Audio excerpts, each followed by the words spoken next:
What's up, nieces and nephews? You are tuned into episode 9. This episode is titled Kitchen Talk with Sakari Smithwick. Let's dive into the intro.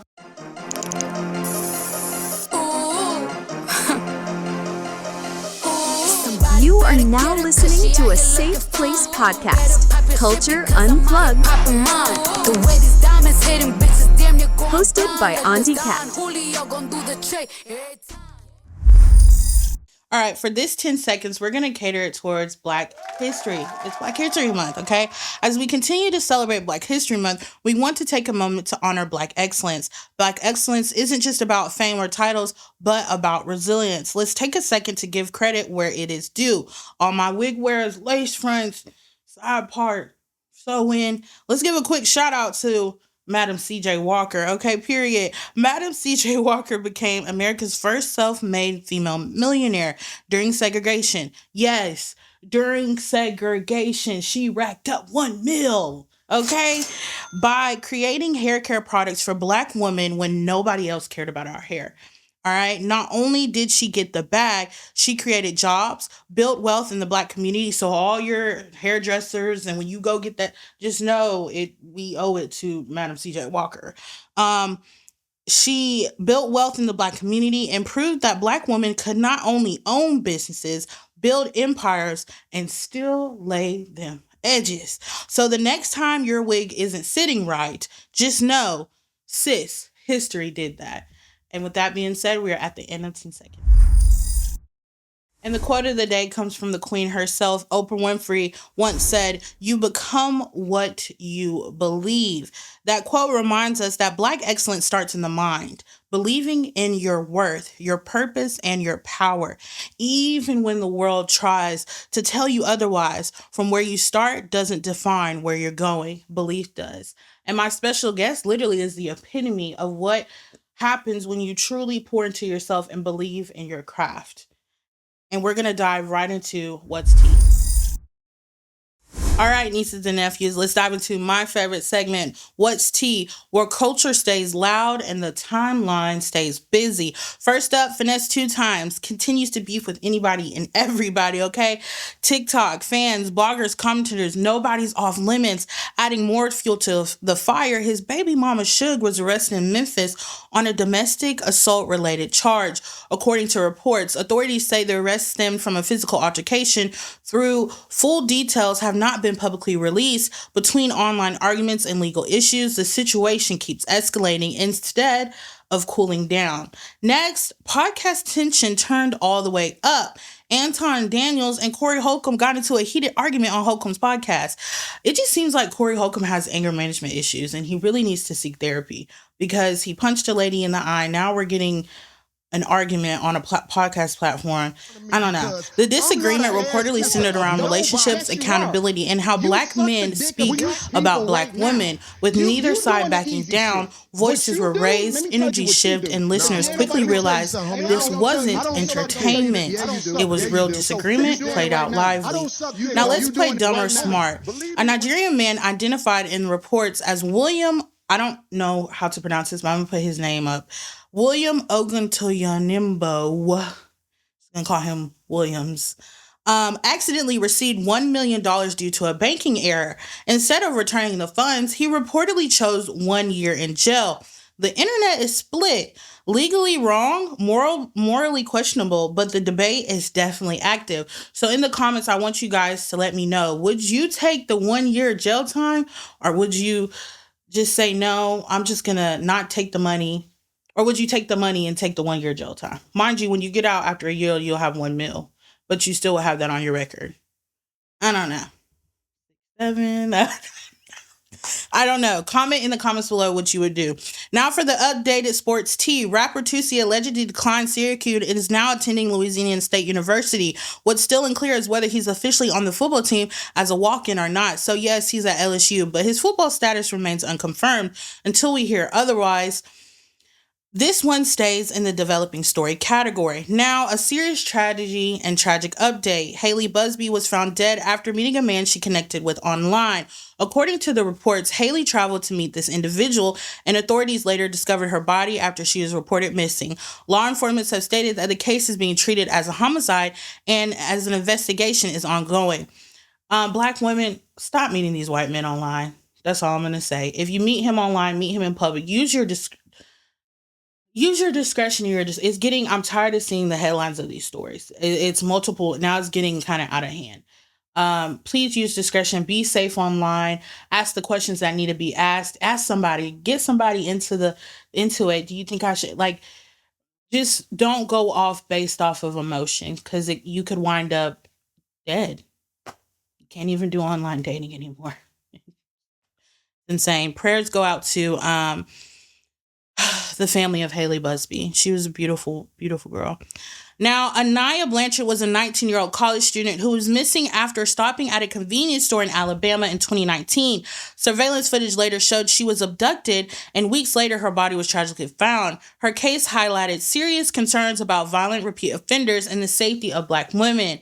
Her alleged killer, Ibrahim Yazid, has now gone on to trial after years of delays. The pursuit adjusted for Anaya led to national attention and policy changes, including Alabama's Anaya's Law, amid at keeping violent offenders off the street while awaiting trial. We continue to say her name, and not just because of how she died, but because her life mattered. And finally, Florida, because of course, it's not cloudy with a chance of meatballs, but it's cloudy with a chance of iguanas, okay? Due to cold weather, iguanas were literally falling from the trees. So if you're in Florida and you experience this, it's wildlife. It's a chaos season for Florida. I can't. I don't do lizards. I don't do small lizards. I don't do anything that has legs and crawls with a tail. So I would literally have to move a state. If iguanas literally came falling out the sky, I would literally have to move to another state. I can't do it. And with that being said, you guys, we are at the end of today's tea. So sip responsibly and let's move on to the conversation. So, all right, y'all. So, this guest, he's not just a chef, okay? He is a creative leader and a man who knows what turning pressure into purpose means. Joining us is Sakari Smithwick. Welcome. He is a professional chef who's cooked on some of the biggest stages, including appearing on Hell's Kitchen, where discipline and intensity and excellence are literally like a non-negotiable. So he's no stranger to high pressure environments, and he's proven that he can stand in the heat and still deliver. Beyond television, Sakari has put in a real work in the culinary space, from professional kitchens to community center initiatives. He's the author of Savor Your Journey, a book that blends food, life lessons, and mindsets, reminding us that success isn't just about the destination, it's about how you move through the process. He's also the mind behind the Nourish the Nation School Food Tour, which we definitely will be tapping into that, which is an initiative focused on bringing food education, nutrition awareness, and inspiration directly into schools, meeting students where they are and showing them how food connects to health, culture, and opportunity. Now, it's February, so it's Black History Month, and my special guest pretty much shows growth, he shows impact, and he shows representation. And that is what Black history is all about. So lock in, because this conversation is bigger than food. It's about legacy. So welcome, Sakari. Wow. I know, right? I try to be like Shannon Sharp with my intros. Wow. But Well, literally, like thank you. everything I said, you've done. So welcome. I appreciate it. I'm so happy to be here. Thank you so much for that kind words. And I'm just excited. I'm excited. Yeah, let's I'm go. excited. Let's go. So we're gonna dive right in.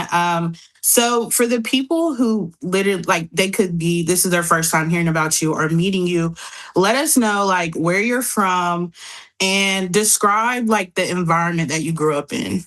Yeah, 100%. So what's going on, everybody? My name is Chef Sakari Smithwick. And me, I grew up in Long Island, New York. So like Okay. I was really raised around like the water, sea, things like that. Grew up on seafood, but my family's from down south. And so, Oh, okay. yes, yes, yes. So my family is from North Carolina. So every summer we used to have to go. Like I was forced to go down south to North Carolina. Mm-hmm. And so that's kind of how I really started to gain an appreciation for food. Okay. You know, Yeah. I really started to love everything. I think we got cut off for a second. Yeah, I think it's Are you frozen. still there? Yeah, I'm here. I hear you, but your camera's frozen.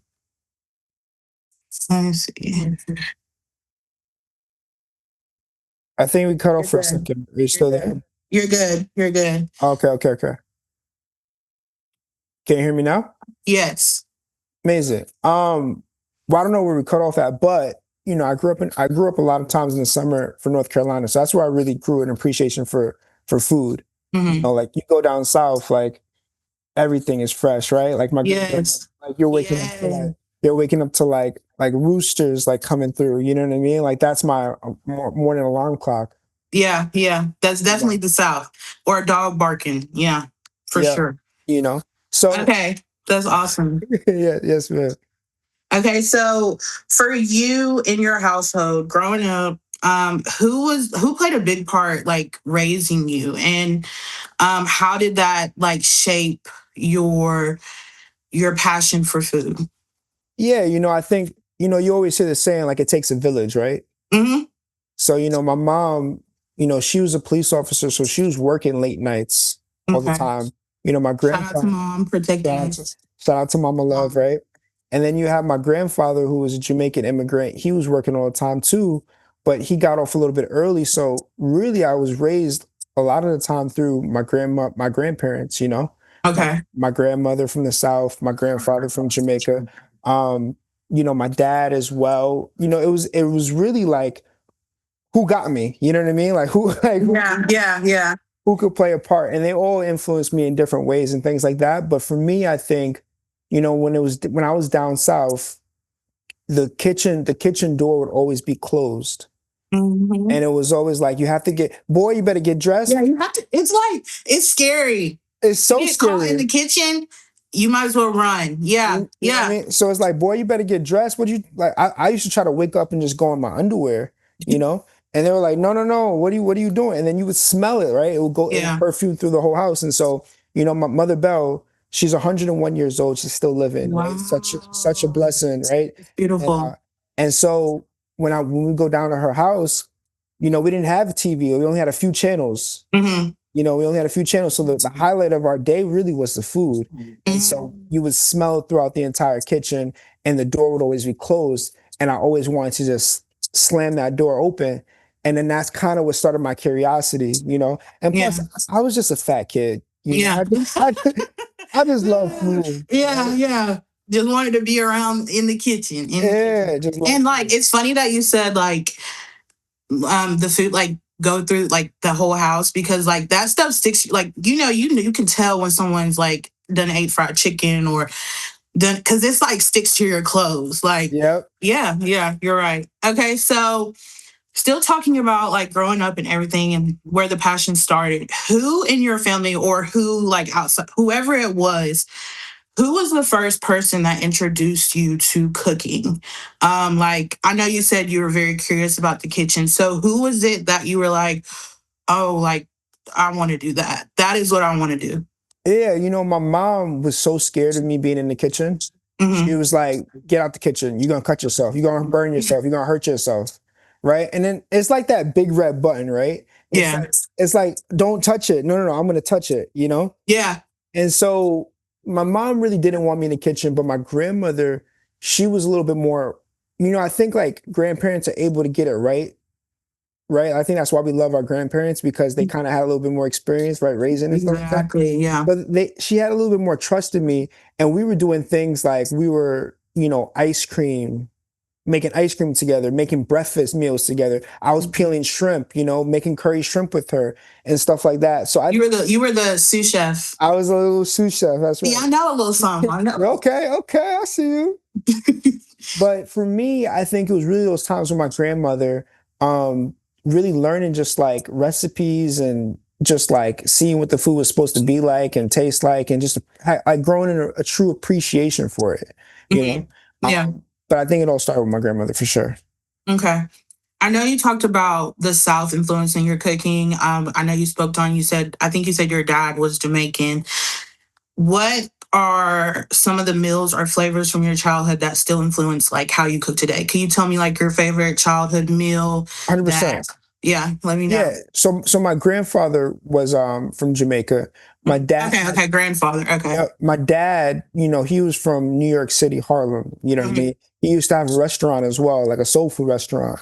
And so he was very particular about certain foods that he wanted. But for me, growing up, I think it was really like I remember the first time I had curry, right?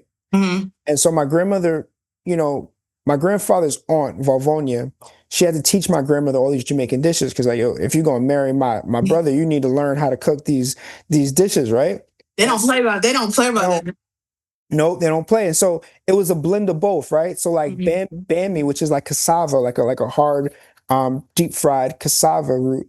Okay. We used to have that with homemade molasses that was from my great grandmother's farm from sugarcane. And so it would be a blend of both, right? At the dinner Mhm. at the breakfast table. But I remember, my grandmother serving me up some curry, and I was like, Grandma, this is the best curry I have ever had. And she's like, yeah, keep eating it, keep eating it. So I'm eating it, and at the end of it, she's like, "Yeah, you liked it?" I'm like, "Yeah, this curry chicken was great." She's like, "Yeah, it was goat." I said, "What? You mean goat that was from down the down the road?" Not little Jimmy. little Jimmy that we were petting down the road. Oh Lord. Oh, so I was like, "This is crazy! I cannot believe it!" But it was so delicious, right? Yeah. It was like meaty and like had so much flavor and marinated. So that dish for me like really stuck out. Along with another one too, snow cream. Mm. It doesn't snow that often down south. And so when it does, it used to be like a big celebration and we would turn the snow into ice cream. So we Wow. would we would gather all the snow, take some condensed milk, take some yellow food coloring, and I've recreated this dish for like my pop-ups and any of my dinners and things like that. So Oh, wow. instead of using yellow food coloring, I'll use turmeric, and Okay. I'll use a little bit of coconut, some sugar cane as well. But essentially, it's like making my own version of ice cream from snow. But that was like one of my favorite things. Like it was like crystally and it was Mhm. delicious. It was so Yeah. much fun. I think what you said about like how today you still use like recipes from your childhood, the saying like you can take them out of what is like you can take him out of whatever, but he's still gonna take it with like you can't like let that go. Like that's gonna follow you for the rest of your life and made an impact on you so much that you're still using it today. So I think that's awesome. And I'm gonna have to try the snow cream. You I know gotta we don't try. get snow like that. I'm gonna have to probably travel up north, but I'm gonna try that for sure. That sounds good. Okay, so we're gonna do like a little jump. We're gonna talk about Hell's Kitchen. So Okay. before you even step in the building, let me know what was going through your mind, like, and where were you at in your life? Were you just like starting? Were you like, this is wow, this is awesome? Were you nervous? What did you feel? And did you feel like you were ready, Mm, or were you like, okay, I'll figure it out when I get there. I'll just figure it out when I get there. How was it? Like, what was your yeah. your mindset? For me, it was a scary thing. At first I didn't want to do it. They reached out to me. They saw my content on the internet and they were like, "Hey, would you like to be on the show?" Oh, that's awesome. And I was like, I don't know, I don't know. But Mhm. to the opportunity to cook for someone like Gordon Ramsay like doesn't come all that often throughout your Yeah. life. So I was like, you know what? Let me just do it. And I was really, I would say that I don't know if the word nervous is the right word, but like I was anxious. It Mhm. was, it's during COVID, right? So we had to quarantine for 2 weeks Mm. before we even got on, right? And then on top of that, you're stuck in this hotel room. You're like, can only go out for 30 minutes a day. Like it felt like prison, right? I was about to say you locked up. You know what I mean? You're locked You're up, in hell, locked up literally. before we even get to hell. And so for me, the hardest part though was I haven't during that time period, I was just starting to do business, and I didn't cook every day like a lot of other chefs. So a lot of other chefs were like cooking in the restaurants. I wasn't doing that. And so for me, I was like, I know I can cook, but I haven't cooked in like almost a year. You know, and you lose it if you have something, you could lose it. You know, Hmm. so I was in that hotel room, literally like practicing, like ordering scallops and trying to remember like how to perfectly sear scallops and like Wow. making risotto in the hotel room and stuff like that. So I was practicing, trying to get my mind right. I was meditating. I was working out. I was trying to prepare myself. Hmm. And I think with preparation creates confidence. And so Hmm. when I went in my first day, I almost forgot that the cameras were there. I forgot that like it was Gordon Ramsay. I didn't care about any of those things. For me, it was like, I'm just gonna cook good food. And I remember I made an oyster stew that was dedicated to, speaking about Black History Month, you know, Thomas Downey, you know, known as the Oyster King back in the 1800s in New York City. That dish was dedicated to him. Wow. And also one of my mentors, you know, Omar Tate, Hmm. who like really like specializes in Black history and like heritage cooking as we call it.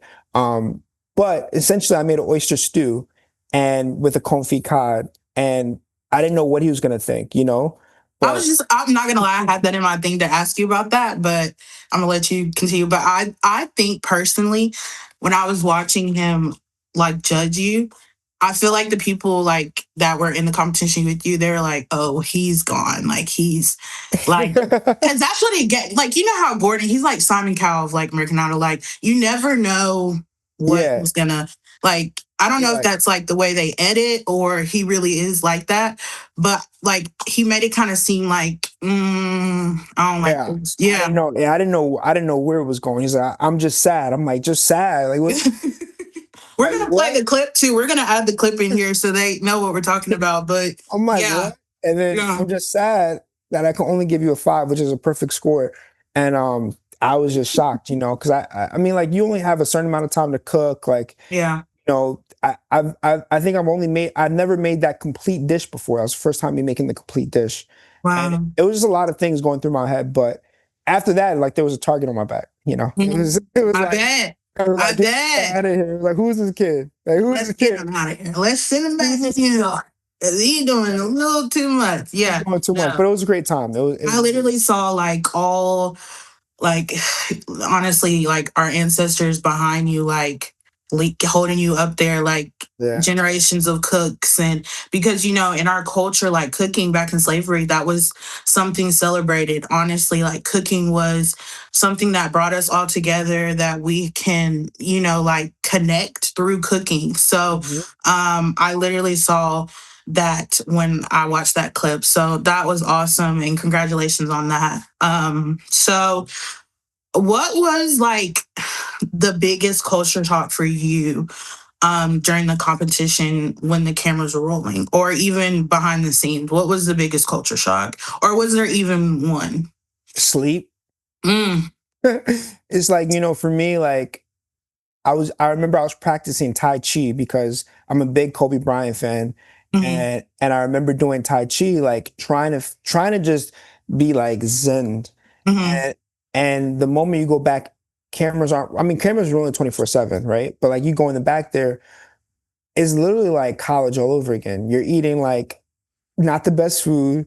You're living with all these different people that with different personalities, mm-hmm, and the lights don't cut off until the last person goes to bed. So if someone's out at 2 o'clock in the morning smoking a cigarette, those lights are on, and you got to figure out how you can sleep. And so for me, I was literally just like taking like toilet tissue papers and creating earbuds mm-hmm, in my ears and taking a rag and using that as my to black out my eyes and things like that.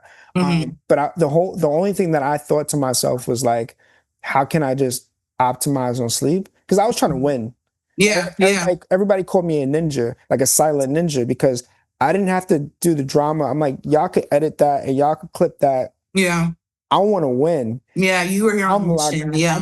I'm locked in, and so everybody was bickering about this and that, and I was just like, I want to sleep, or I want to figure out what I'm going to cook next. Like Mm-hmm. that's it, you know. And so that was the biggest culture shock. There's a whole bunch of different personalities, you know, and just trying to figure out how we can sleep. Like, you know, Yeah. we woke up to 300, you know, firefighters on like the second day at like 7 o'clock in the morning. You know what I mean? To alarm, like, and I'm just running like, this is it. All right, Yeah. we're here. That's You know? insane. Like, and sleep is important because it can impair you. Like, literally, if you don't sleep, like, you could be like, yeah, not in your right mind. So that's very important. So, real quick, and then we're gonna talk about savor your journey and your tour, your awesome tour that you're going on. So, real quick, so when people say Gordon Ramsay, like their face kind of scrunches up because you think of like, oh, he's mean, he's a horrible person, he has no compassion. But when I see Gordon Ramsay, I see someone who's very passionate about what they do, and they want to teach the next generation coming up. What is something that viewers don't see that surprised you the most about Gordon Ramsay? I think people don't realize how passionate and like charismatic and loving he is. I think he really just wants the best product. And if you ever see him freak out or like get angry about something, it's really just him wanting perfection. Yeah. For me, the biggest shock though was that like as the competition continued and got like longer, Mm-hmm. he increased his detailedness of how he judged as a Mm-hmm. as a professional chef. Because Yeah. that's the reason why I have a lot of respect for Gordon for many reasons. But like, I mean, he just made, I think, 25 years for 3 Michelin stars. I think he's like the longest running, British chef for having that. And that's like the highest of the highest that you can Yeah. have. Yeah. And so he's very detail oriented. He's very specific with what he wants. But you'll see his palette, you'll see his critiques kind of get more detailed as the competition goes on. Mm-hmm. And that for me was a huge shock because it wasn't just like, oh, this is TV. It was like, no, he's judging this dish as if it was going in one of his restaurants or if he was going into like his hardest restaurant, Yeah. Yeah. And so to see that range was really inspiring. But I mean, yeah, he was great. He would come in and he would like touch product, taste food, and like really just bring energy and like, and I Yeah. think one of the biggest lessons for me was like, it's never about you making mistakes. It's really about how you can bounce back. Because at the end of the day, we're human. We all make Life lesson right there. That's you a know? life lesson. Because you're like, oh man, Gordon's here. Like, I don't want to make a mistake. Yeah. It's not about the mistake that you make. It's about, are you making the same mistake over and over? Right? And are you learning from that? And how can you bounce back from that? And so for me, I would never sweat. If I made a mistake, I would own it. He kind of really taught me how to own it and be okay with making mistakes, but instead rather just being like, okay, it happened, let's move on and let's keep it going. Yeah, I think that's awesome because one thing that I go by, the theory that I live by, is you never take L's. You take, like, you learn from them. Lessons. Yeah, take Yeah, lessons. yeah. Yeah, 100%. Period. Okay, so let's tap into this book, Savor Yes. Journey. Yes. So what inspired you to write this? Because I've never seen a book like this before, where you can combine food and life lessons and kind of like like navigate through that. I think that was really cool. And why did you feel like, okay, this is the right time to tell my story? Yeah, I think honestly, there's never a right time. Mm. It's I told my grandma I was writing a book. She's like, "What you got to talk about?" You know what I mean? But the truth is that I wanted to write a book that I wish I had when I was a young chef coming up, and I didn't want to just say, "Hey, I'm going to tell my story, like pay attention to me," but I really wanted to create lessons that I learned about people that I met along my journey. I think about like, the Wizard of Oz, and you meeting all these special people. And so, one of the things that I'm most proud about this book is really the interviews and the conversations that I had with some of the world's greatest culinary minds, from business, entrepreneurship to food, from, BJ Dennis, who's like known as like, the king of Gullah cuisine, right? But then you have like people like, Gary Vaynerchuk, who runs like a $400 million revenue business. You got people like, Will Guidara, who's the co-producer of The Bear, co-founded the world's best restaurant. That's the TV show. Yeah, the TV show, That's a good show. It's a great show, right? It kind of really normalized cooking for a lot of people in the broad thing, like the broad spectrum of things. But when I was watching The Bear, it was so nostalgic because a lot of the things that we were taught at that restaurant when I used to work there was very similar to what he put in there. So like cutting the tape to make sure that your labels are straight, that was put in there. And I was like, Wow. this is real life. Yeah. You know what I mean? And so I that's know how you probably cried and I was like, laughed and this is literally like yeah. going back to it. And so when I spoke to Will, I really wanted to get into it and figure out like how can we help these young chefs Yeah. like myself or anyone younger. What are some of the things that people need to speak about? You're speaking about Black history. You know, you got Charlie Mitchell, one of the first Black chefs in New York City to win a Michelin star. Now he has 2 Michelin stars. You know, that's Black history. Yeah. You know, you have Chef JJ. You have, I mean, there's like the list: Kwame Nwachi, Naisha Arrington, like who's a judge with Gordon. Like, there's just a whole bunch of amazing people in there, and I think they added a lot of wisdom to the book Hmm. and really made it something that I think can live on forever. And that's really what I wanted, something just to live on forever. That's awesome. Wow. That's awesome. You know, when people say stuff that's so like awesome, you just have nothing to say. That's where I'm at right now. I'm like, wow. Wow. And it's not because like I don't I'm just I just think that like people don't really know the other side of cooking and that cooking is like an art. It's not just let me get up and cook. Like it's an actual art that people actually take seriously. It's therapy for some people. So I wish we could talk all night about this book. Let my audience know like if they want to read your book and purchase your book, where can they go to get it? Yeah, of course. If you go to Stand.store/Noble Promise, I have a partnership with Stand. Okay. It's a great platform. Okay. And so you can buy, I think it's really important that you buy the art directly from the artists, Right. I agree. right? And so like it's available everywhere, but if you go directly from me, right, or you contact me on social media, email me, whatever it is, Okay. Stand.store/Noble Promise, my brand Noble Promise. Okay. You can And go we'll right put all that in the on the Yep. yeah, we'll put all that. Okay. But yeah, you can get the book directly from me, which I think is really important. But it's available everywhere. You know what I mean? Okay. It's available Awesome. everywhere. Okay. SmithwickCreations.com, you know, Amazon, so on and so forth. Okay, cool. That's awesome. Well, y'all better go get that book. Okay. Change your life, y'all. and, And support. and, Support. and one thing I know, you know, we were speaking about Nourish Nation tour. You know, a percentage of the proceeds of all the sales of the book actually goes to helping support food education. That's awesome. Because I think, you know, right now in America, the biggest fast food chain actually is schools. Mm. And it's about 50% of a kid's nutrition comes from school lunch.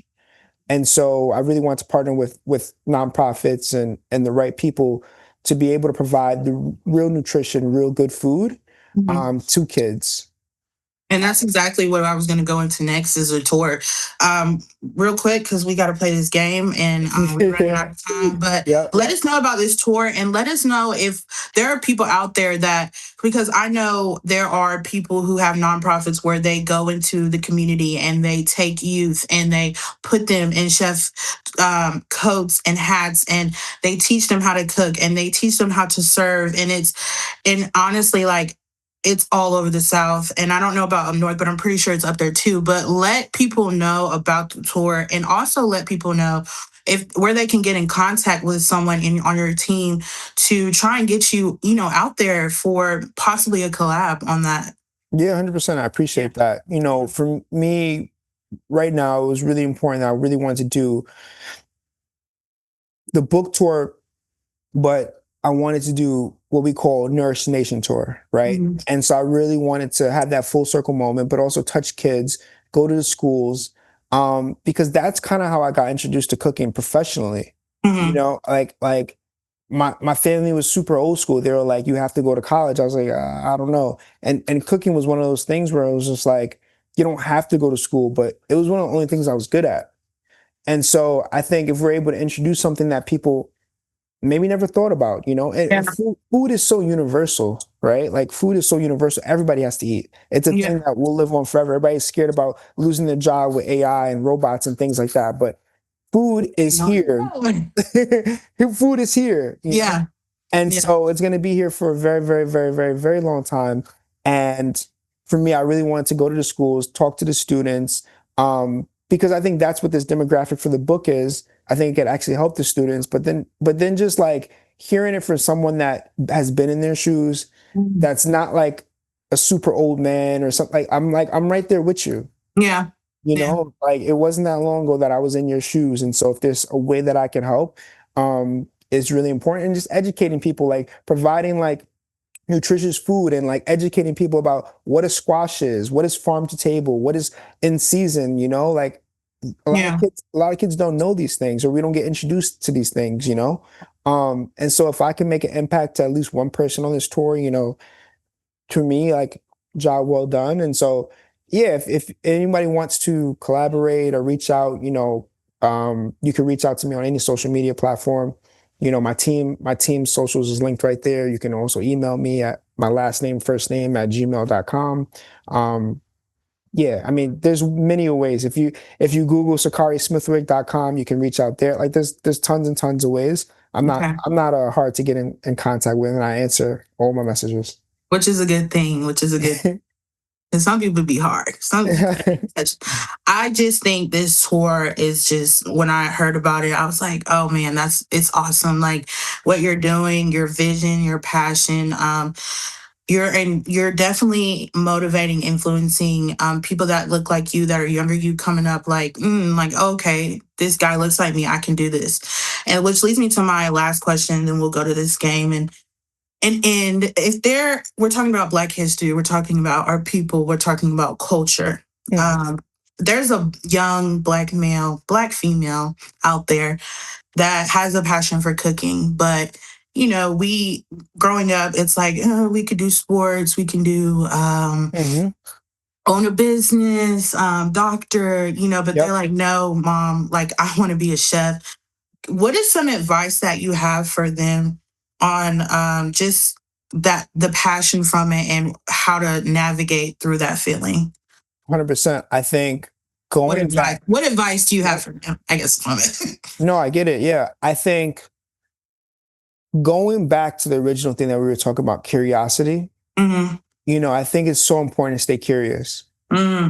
A lot of people want things now and we're like, it needs to be immediate. And I want to be like, it's kind of like all or nothing for a lot of people, right? Yeah. It's like, I want to be a chef, but forget about this, forget about that, forget about, you know, school, nursing, like whatever it is. I think like that's a great approach, but be open and be Yeah. curious. And I think if you're able, I think my number one piece of advice is if you're able to stay curious, you'll wind up and find yourself in positions that you never thought would be possible. Right. And so if it is that you want to be a chef, cool. Well, be curious and DM 100 chefs that you want to cook like Yeah. or work like. You know what I mean? Yeah. Go stumble upon a restaurant that you love their food and ask if you could work for free for a day. Hmm. You know, go email 100 different people. Go try different foods. Go trap. Like there's so many ways to go about it, but you can't get anywhere if you're not curious about it. You know. Yeah. And so I would say, like, yes, of course, discipline, hard work, working on your craft, all those things matter. But I think just being curious and open to things, because you might try the chef thing and you might realize, I don't like working 14, 16-hour days, 6 days a week. Hmm. Maybe I do want to have that doctor job or that nursing job or something like that. Or maybe I want to do both. Yeah. Or maybe I love food, but maybe I'm not supposed to be a chef. Maybe I'm supposed to be a writer. All Maybe right. Yeah. maybe I'm supposed to be a videographer. Maybe I'm supposed to be on a set as a food stylist. Like there's so many different ways, but you won't find your thing if you don't stay curious. Stay curious, y'all. You heard it first from Sakari himself. So thank you so much for coming. We're gonna play a game, but I do want to ask you. So what's in the future for Sakari? So like, I know you have this awesome tour, this book out. In 5 to 10 years, where does Sakari see himself or envision himself? Or where do you see yourself moving forward Yeah. from now? I think a lot about legacy, you know, after my father passed and things like that, I really I'm wanted sorry to hear to, that. no worries. I really wanted to, you know, figure out ways to impact the world and just leave the world a little bit better. So for me, 5 to 10 years is really about that, you know, Mhm. mission and impact. But Mhm. on a micro scale, you know, we're looking at opening up a cafe of some sort. We're going into CPG, consumer product goods. Okay. I think that's really important. Like getting a product out there that everyone can kind of afford and touch, and it helps people at home. I think it's really important. Those are the top two things, and then obviously having my own restaurant and things like that later down the road. But I think Okay, well, let me know when you open it because I will be there. yes, 100%. Yes, we'll definitely get you out to friends and family. But yeah, like I really want to. My mission really is simple. It's just trying to make nutritious and delicious food, like food that's like nourishing. Mhm. And if I could just get that to many people as possible, like that's the goal. That's awesome. All right. Well, thank you so much. I say this all the time. I think it's just like the guests that I have are so humble and so natural. Like I feel like me and you could go on for hours and hours and hours, We but could. time. So we're gonna play a game called Should It Be? I think I just have 7 cards to ask you, and Okay. so pretty much I'm gonna ask you. So like in our culture, like people do certain things with food that I just don't like, and Okay. it's a lot of it's a Okay. controversy topic. I hope I said that right. Yep. So I'm just gonna read you like scenarios and you tell me should that be on a certain food, okay? So the Okay. first one is ketchup on eggs. Ooh, ketchup on eggs. I will say. Sorry. It's I disgusting. would say yeah. No, Sakari. I'm gonna let you down this whole. I'm gonna let you down this whole game. I'm not gonna lie, because the game's gonna go out the window. Because like I remember Kwame said something to me which was really interesting, which was like he was like, "Yo, if people want their steak well done, like don't judge them for it. Like people should be able to eat the food how they want to eat it." Yeah. And as chefs, we're like, "No, it needs to be medium rare, right?" Mhm. And going back to curiosity, like like if people want it burnt and well done and dry, like that's on them. So anyway, ketchup on eggs was something that my cousin did growing up, and ketchup is an umami ingredient. It's like one of the like if you never wondered why French fries, when you dip your French fry in the ketchup and you're like, this is good. It's because Yeah. it's because it has umami in it. Okay, and umami is one of like Umami. umami. Yes, Umami. Okay. umami, yes. And so there's a lot of ingredients that like have umami, like Parmesan cheese. When you grind Parmesan cheese on pasta, you're like, why does this taste good? Right? Or soy sauce, right? And then On sushi, yes. right, all these things, yeah. So this elevates it. So listen, like if people want ketchup on the eggs, like I'm not mad at it. Like it will taste better for some people. But do I put ketchup on eggs? No, I don't. Okay, so y'all heard it. He does not put ketchup on his eggs. No. But if you want ketchup on your eggs, I'm not mad at it. You're not knocking them. Okay. Okay, so this one says sugar and spaghetti. No.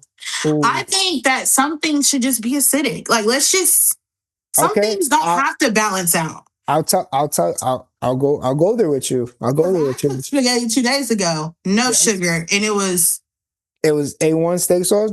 So look, I think food, yes, and you need time to cook the acidity out with the tomatoes, right? Mm-hmm. But if you don't have that time, I'm not mad at a little bit of sugar in it. I'm not. No, some people. I'm talking about people who like pick a whole bowl and they go crazy. I seen like the sweet potato meme where like with the yams and you just put in like the load of sugar in it. It's crazy. But I think, yes, it's okay to add sugar if you don't have the time to properly cook down and stew your tomatoes. Okay. So like, this is like a tip for like the home cooks, right? So like if you only have 20, 30 minutes and you can't really cook it down, add a little bit of sugar. It's okay. But you want to cook your tomatoes. You want that tomato flavor. You want to cook it and get that acidity out. But when I was in high school and I was taking foods class, like that was one of our tricks was sugar and spaghetti. Wow, you're the expert. So we're going by what you said today. Okay, so next, I love this. So I'm gonna say yes. But pineapple on pizza. Like what? Yes. Okay. I would say this is tough. I would say pineapple on pizza does not belong on pizza, no. When's your birthday? October 26th. You're a Scorpio? I'm a Scorpio, yes, man. I am too. Dang, we're supposed to be on the same court. Now look. I like pineapple on pizza. Mm-hmm. I eat pineapple on pizza, but we're talking about should it be? That's the name of the game. Should it be? I should have changed it to does it taste good? Does it taste good, right? Should it be? No, I don't think pineapple should be on pizza. Because I've been around a lot of times and they've literally smacked the pizza out of my hand when I was Oh, when they do that, yeah. So I'm scarred. I'm scarred a little bit from We learning a little history too. Okay, I do this. I love it, but mayo on burgers. Oh yeah, 100%. Yeah, for sure. Yes, yeah, 100%. Okay, another sugar one, sugar and grits. No, Nah, but I know people do it. that's oatmeal. You might as well eat wheat. What is it called? Oats. What is it called? Cream of wheats. Yeah, Like that's yeah, not for me. But people like it. My family did it here and there, but I don't think it should go in grits. No. Salt on fruit. Now I'll do a little tahini. Yes, salt on fruit, 100%. Absolutely. Salt. I'm talking not just watermelon. I'm talking about pineapples, strawberries, blueberries. Listen, after this podcast, everyone go if you have an air fryer or if you have an oven, if you have an air fryer, if you have an oven, roast a whole apple, a little bit of olive oil, a little bit of salt, roast it in the oven. Okay, whole, right? Roast it until it's nice and soft. Air fryer, oven. It tastes so delicious. The thing is that salt helps balance it and it brings those flavors out. And when you roast fruit, if it's a pineapple, if it's a watermelon, if it's an apple, it actually brings the sugars to the forefront and caramelizes it. So for me, when I was learning how to cook, everything's about balance. And so you need that salty sweet. You need that balance. And so I'm 100% with salt on fruit. Because it like takes it to the next level. Even with like salt on cookies. You know, you add a little bit of salt. I've had a salted caramel cookie. It was good, but I don't like the big chunks of salt. Yeah, you don't gotta, not too much salt, not too much. But a little bit. But try the roasted apple. It might change your life. Okay, so in the comments below, I want y'all to pause this video. I'm joking. Watch the video, go do it, come back, put in the comments. How was it? Let us know. Last one, we're back with the eggs. Okay. Milk in your scrambled eggs. No. Why do people do that? They think it's gonna make it more creamy, but honestly, like if you cooked your eggs the right way, creme fraiche, yes. Creme fraiche is cream. So milk, no, but cream, yes. It's all what you use when you cook your eggs. Like, because for instance, if I'm using a fork cooking my eggs are they're gonna be like, I feel like scrambly, like rough looking. But let's say I use a spatula or I use one of those like cake spatula thingies. It folds better, like it's more smoother. I don't know. I'm not a chef, so but I don't know. Gordon Ramsay's famous for his eggs, and it's a very old French technique. And essentially what you want to do is you want to like cook it on and off the heat. So it takes a little bit longer, but you cook it on the heat, you're stirring it on the heat, bringing it up, and then you take it off. And what happens is when you take it off, that residual heat, it's still cooking it slowly. The slower that you cook it, the more creamy it's going to become. And similar to like, you know, when you have an ice cream and you're cooking that eggs and you're adding that to your cream, it's kind of doing that in your scrambled eggs. And so you can have a creamier egg if you just cook it on and off the heat. And then obviously if you finish with a little bit of butter or a little bit of cream or a little bit of creme fraiche, that can make it really, really creamy. But if you just cook your eggs really fast and to death, then it becomes like a little bit different. So okay, I'm gonna try that. Thank you for the tips. Of course. All right, you guys. Well, this is the end. Sakari, this was awesome. I wish you the best on everything that you're doing. And I just want to say you're doing great things. And you said that you want to leave a legacy. You already have. So I pray that you know that you're leaving a bigger legacy because the things that you are doing in our community, it's needed. Your book, awesome. This tour, I just wish you the best. And you guys tap into Sakari, buy his book. If you know of a nonprofit or a school, college, and you could see Sakari coming out there and just pouring into your students, please reach out. We're going to put all your socials and your information. in the description below and also on the screen, so they'll know where to get you. But if you can just shout out your Instagram real quick and let my audience know where they could follow you on. I appreciate that. Thank you so much for your kind words. And it's Sakari Smithwick. So that's SAKAR. It's very simple. Just Smithwick. It's just my name. That's you're it. gonna My say name, something, Mike. no, it's my name everywhere. You can Love Google that. every Easy social. to find, easy to, like you said, you're easy to get in contact with. Love that. Well, thank you so much for coming. And you guys, we are now going to jump right into the verse of the day. Verse of the day comes from Proverbs 16:3. Commit to the Lord whatever you do, and he will establish your plans. Perfect for an episode about trusting the process, walking in your purpose, and savoring the journey in life and in the kitchen. Nieces and nephews, we are at the end of episode 9, and we're almost at the last episode of the season.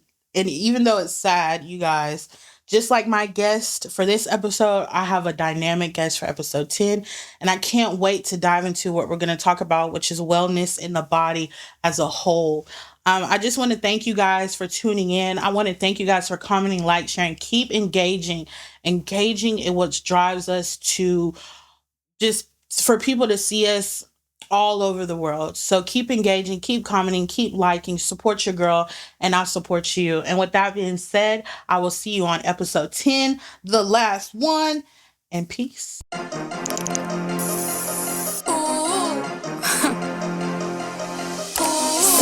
Thanks for tuning in to the Safe Place podcast. Don't forget to like, share, and subscribe on all platforms. We're back every other Sunday at 7 p.m. Eastern Time with your host, Auntie Kat. Follow us on Instagram. Links in bio.